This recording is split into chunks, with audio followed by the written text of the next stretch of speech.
ये स्टूडेंट्स तो हमारा अगला स्मॉल इंटेस्टाइन का जो सेकंड पार्ट है उसमें हमने डिस्कस करना है अब्जॉर्प्शन ऑफ फूड। पिछले लेक्चर में हमने पढ़ा था कि स्मॉल इंटेस्टाइन की स्ट्रक्चर कैसी होती है, उसमें कौन कौन सी चीज़ें ऐड होती हैं जिससे फूड की डाइजेशन होती है।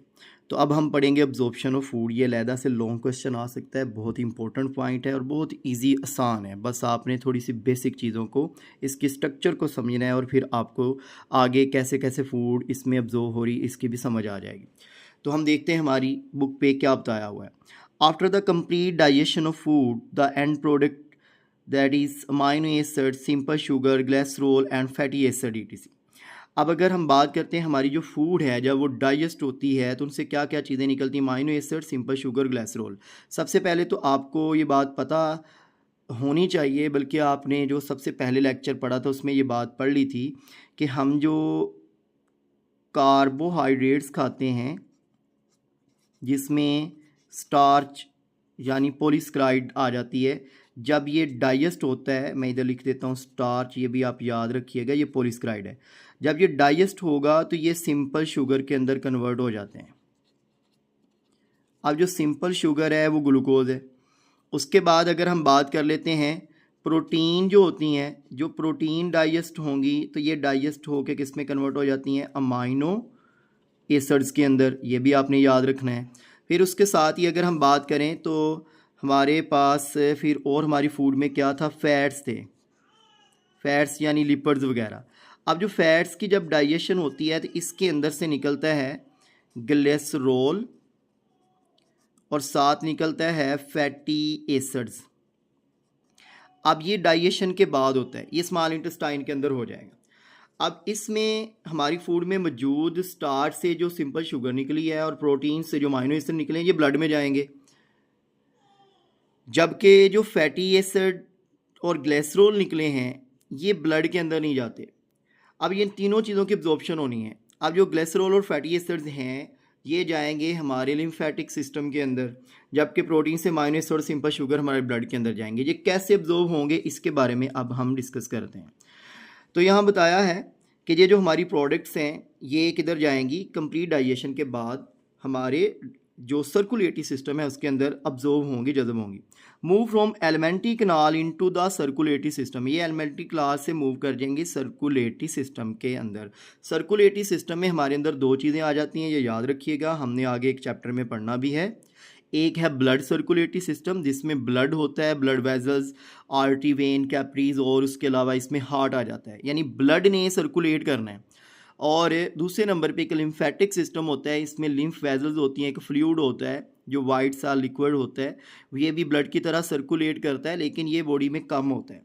अब ये दो सर्कुलेटरी सिस्टम है, ये आप सर्कुलेटरी सिस्टम वाले चैप्टर में डिस्कस करेंगे। अब अभी मैंने ये बात बता दी है कि हमारी फूड में मौजूद जो प्रोटीन से अमाइनो एसिड निकलते हैं और कार्बोहाइड्रेट से जो सिंपल शुगर या ग्लूकोज निकलती हैं ये ब्लड में जाएंगे, जबकि ग्लिसरॉल और फैटी एसिड्स वगैरह ये किसके अंदर जाएंगे, ये हमारे लिम्फेटिक सिस्टम के अंदर जाएंगे। The inner wall of small intestine are highly folded, हमारी जो इंटेस्टाइन की अंदर वाली वॉल होती है इसमें बहुत सारे फोल्ड होते हैं। More ever these fold have millions of finger like projection called villi singular villus. अब ये जो फोल्ड होती है इनके अंदर बहुत सारे छोटे छोटे फिंगर की तरह की प्रोजेक्शन होते हैं, बाहर होते हैं, जिन्हें हम विलाई कहते हैं। हम इसको डायग्राम में देख लेते हैं, यहाँ पे गौर कीजिएगा। ये है हमारी स्मॉल इंटेस्टाइन, इसकी स्ट्रक्चर को देखें तो इसके अंदर इस तरह बहुत सारे ये देखें ये फोल्ड बने हुए हैं, ये तहें हैं इसकी। अब ये जो फोल्ड है इसके ऊपर आपको ये नज़र आ रहे होंगे, इससे ब्रीक ब्रीक से धंधे से नज़र आ रहे हैं। ये जो ब्रीक ब्रीक से इसमें उभार हैं ये असल में विलाई हैं। यहाँ पे देखें ये फिंगर की तरह के इस तरह के होते हैं, ये विलाई हैं। एक को विलस बोलेंगे, ज़्यादा को क्या बोलेंगे, विलाई बोलेंगे। अब ये जो विलाई हैं यहाँ पे ब्लड वेजल्स भी होती हैं और लिम्फेटिक वेजल्स होती है जिसे हम लैक्टियल कहते हैं। यहाँ पे ही साइडों से फूड किसके अंदर जाएगी, ब्लड के अंदर भी जाएगी, और यहाँ से ही फूड लैक्टियल के अंदर भी जाएगी। हम देखते हैं हमारी बुक पे क्या बताया हुआ है। The fold and villi provides large surface area for the absorption of food. अब यहाँ पे ये बात आती है माइंड में कि ये फोल्ड क्यों है, इसका काम क्या है। इसका काम ये है कि ये ज़्यादा से ज़्यादा सरफेस एरिया प्रोवाइड करता है। तो हम बात कर रहे थे कि इसके अंदर स्मॉल इंटेस्टाइन के अंदर जो सरफेस है ये या इसके अंदर लेयर क्यों होती हैं, ये इसलिए होती हैं कि ये ज़्यादा से ज़्यादा लार्ज सरफेस एरिया प्रोवाइड करती हैं।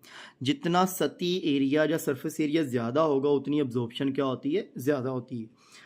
Food molecule are absorb through this surface through diffusion and active transport. अब जो फूड है ये स्मॉल इंटेस्टाइन के अंदर जो खाली जगह है वहाँ से ब्लड के अंदर या लिम्फेटिक सिस्टम के अंदर जाएगी, लेकिन इसमें प्रोसेस कौन सा इन्वॉल्व होते हैं, तो इसके अंदर होती है डिफ्यूजन और एक्टिव ट्रांसपोर्ट। ये आप लोग 9th क्लास में पढ़ चुके हैं। डिफ्यूजन होती है हमेशा हायर कंसनट्रेशन से मालिक्यूल्स लोअर कंसनट्रेशन की तरफ मूव करते हैं, यानी ज़्यादा से कम की तरफ, और इसमें कोई एनर्जी यूज़ नहीं होती। जबकि एक्टिव ट्रांसपोर्ट की अगर हम बात करें तो इसमें मालिक्यूल्स लो कंसनट्रेशन कम मकदार से ज़्यादा मकदार की तरफ मूव करेंगे और इसमें एटीपी की फॉर्म में एनर्जी भी लगती है। यानी ज़्यादातर चीज़ें तो डिफ्यूजन से मूव करेंगी हाई टू लो, लेकिन कुछ ऐसी चीज़ें भी होती हैं जो लो टू हाई भी क्या कर सकती हैं, मूव कर सकती हैं, लेकिन उनको एनर्जी की ज़रूरत पड़ेगी। फिर अब हम बात करते हैं कि आगे कैसे ये फूड मूव करती है और किस तरह ये आगे सर्कुलेट करेगी। The wall of villus is made of a single layer of cell, यानी जो विलाई की वाल होती हैं वो इस तरह बिल्कुल सिंगल सेल पे, जैसे ये एक विलाई है ऐसे फिंगर लाइक। अब इसके अंदर सिंगल सेल होते हैं, यानी ज़्यादा सेल नहीं होंगे इसके अंदर, सिर्फ इस तरह सिंगल सेल होंगे। ये इसलिए होता है कि जितनी बारीक तय होगी सेल की उतने ही ज़्यादा क्या होती जाएगी, डिफ्यूजन होती जाएगी, इसलिए इसके अंदर सिंगल सेल होते हैं। इनसाइड द विलस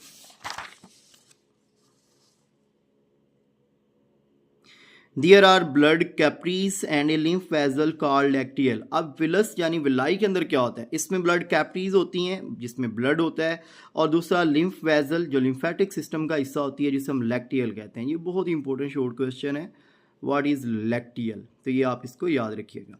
नेक्स्ट बात करते हैं the glycerol and fatty acid present in small intestine enter the lacteals of the villi. ये बात मैं ऑलरेडी कर चुका हूँ कि ग्लिसरॉल और फैटी एसिड कहाँ जाएंगे, ये लैक्टियल के अंदर जाएंगे। ये एमसीक्यू में याद रखना, शॉर्ट भी आ सकता है।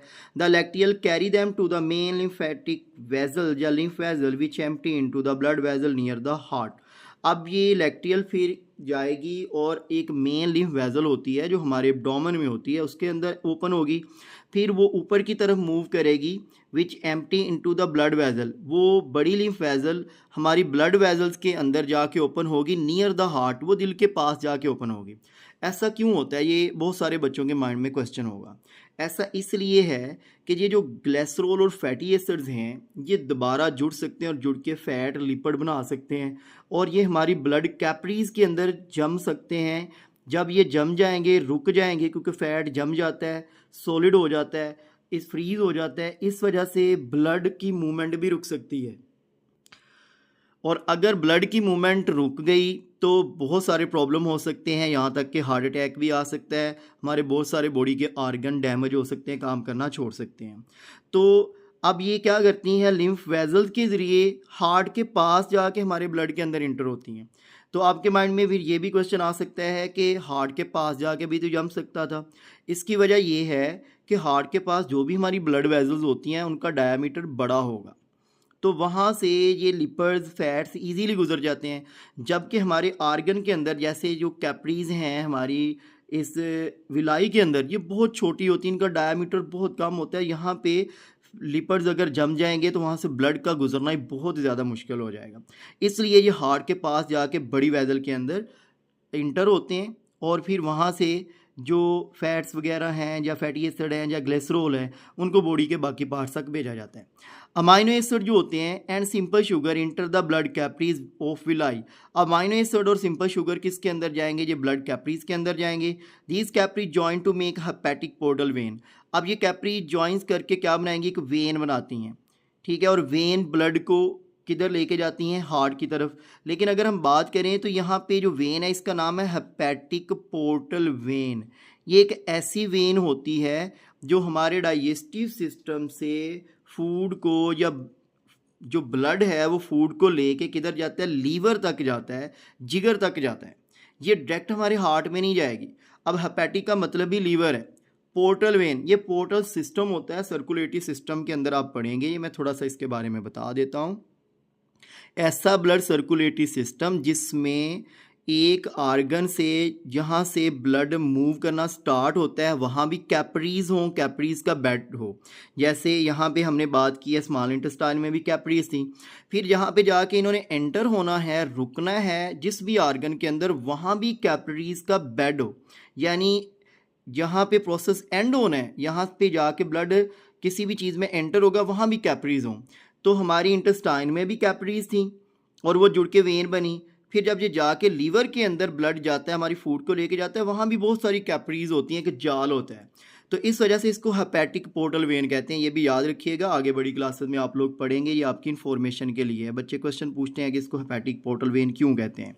ये शॉर्ट क्वेश्चन भी आ सकता है, या MCQ आता है कि कौन सी blood vessel, which blood vessel carry blood from small intestine to liver, तो इसमें हेपेटिक पोर्टल वेन आएगा। Which carries the amino acid and sugar to liver, ये देखें आगे लिखा हुआ है कि अमाइनो एसिड और शुगर को कहाँ पे लेके जाएंगे, ये लीवर था।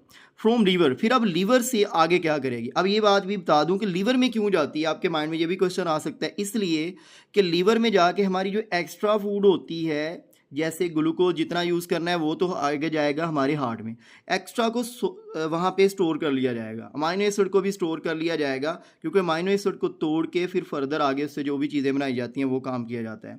उसके अलावा जो हमारी फूड के अंदर कुछ जहरीले केमिकल होते हैं, उनको भी क्या किया जाता है, ख़त्म किया जाता है, डिटॉक्सिफिकेशन की जाती है। ऐसे जो अमाइनो एसिड होते हैं, हमारे अमाइनो एसिड जहरीले होते हैं, इनके अंदर एक अमाइनो ग्रुप होता है, आप लोगों ने बायोमॉलिक्यूल वाले टॉपिक के अंदर पढ़ा हुआ है।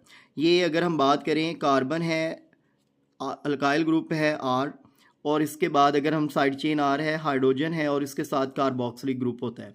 अब ये जो अमाइनो ग्रुप है ये बड़ा जहरीला ग्रुप होता है, इसको यहाँ से रिमूव किया जाता है, इसे डीमाइनेशन कहते हैं। ये लीवर वाले टॉपिक में मैं आपको बताऊंगा। इसको रिमूव कहाँ किया जाता है, लीवर में। फिर ये जो अमाइनो एसिड का बाकी हिस्सा, इसको यूज़ कर लिया जाता है। ये काम कहाँ पे होता है, लीवर में होता है। इस काम के लिए पहले हमारी जो फूड है, अमाइनो एसिड्स और ग्लूकोज वगैरह, पहले किधर जाते हैं, लीवर के अंदर जाते हैं। लीवर जो होता है ये हमारा एक डिटॉक्सीफायर है, ये फिल्टर करता है हमारी फूड को, चेक करता है कि फिर आगे इसको बॉडी में जाने देना है या नहीं जाने देना है। नेक्स्ट बात करते हैं from liver, the hepatic vein carries these nutrients to heart and then to all part of the body. आगे फिर एक MCQ आ गया कि लीवर से इस फूड को हार्ट तक कौन सी चीज़ लेके जाती है, हमारे दिल तक कौन सी चीज़ लेके जाती है, वो हेपेटिक वेन। तो गौर कीजिएगा, हेपेटिक पोर्टल वेन और हेपेटिक वेन में फ़र्क है। जो स्मॉल इंटेस्टाइन से लीवर तक जाएगी उसको हम क्या बोलेंगे, हेपेटिक पोर्टल वेन, और जो लीवर से हमारे हार्ट तक जाएगी उसको हम क्या बोलेंगे, उसको हम हेपेटिक वेन बोलेंगे। ये न्यूट्रिएंट्स को हार्ट तक ले जाएगी, और फिर हमारा दिल जो है, जो हार्ट है, इसको पूरी बॉडी में पंप कर देगा, जहाँ जहाँ इसकी ज़रूरत होगी वहाँ तक ये फूड चली जाएगी। तो ये था हमारा स्मॉल इंटेस्टाइन का आज वाला टॉपिक, जिसमें मैंने इसकी स्ट्रक्चर, फिर उसके बाद इसके अंदर जो जो चीज़ें जा रही हैं वो बताई हैं, और उसके बाद इसमें फूड की एब्जॉर्प्शन के बारे में मैंने बताया है। बहुत इंपॉर्टेंट टॉपिक था, बहुत आसान है, इसमें कई MCQ बनते हैं, कई शॉर्ट क्वेश्चन बनते हैं। पहले स्मॉल इंटेस्टाइन के स्ट्रक्चर के बारे में लॉन्ग क्वेश्चन आ सकता है, उसके अलावा एब्जॉर्प्शन ऑफ फूड वाला अलहदा से लॉन्ग क्वेश्चन आ सकता है। तो इस वजह से इसको अच्छे से आप लोग बोर्ड के पेपर के लिहाज से प्रिपेयर कीजिएगा। अल्लाह हाफिज़।